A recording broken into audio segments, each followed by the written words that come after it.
Magkakahiwalay naman pong insidente ng pagpatay sa Luzon at Visayas. Sa Iloilo, binaril umano ng isang lalaki ang sarili niyang kapatid dahil sa away sa lupa.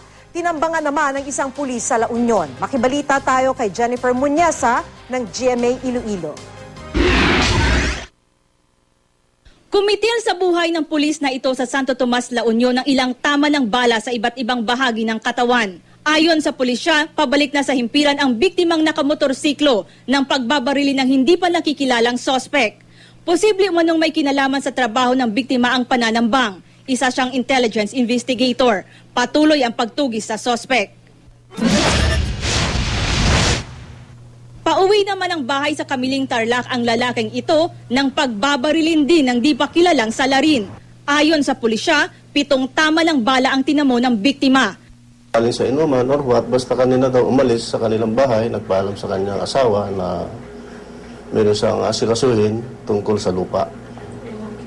So doon ang binagkas kanina ng kanyang asawa kanina na kung ano ang motibo ng kanyang pagkakabaril ng kanyang at sinabi nga raw lupa. Pinaghahanap na ang sospek. Away rin sa lupa ang tinitingnang motibo sa pagpatay sa isang lalaki sa Haniway, Iloilo. Sospek ang kanyang nakababatang kapatid.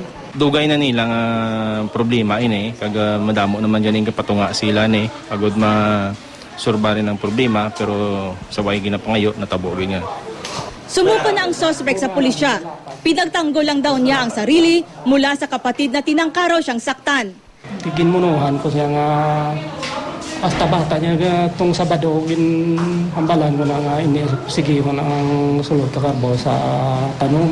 Abi ko, may istorya kami sa mayo. Tiginulat ko eh.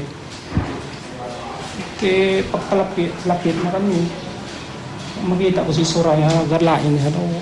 Disidido naman ang asawa ng biktima na magsampa ng kaso laban sa sospek. Jennifer Muñeza, Nagbabalita, Pilipinas.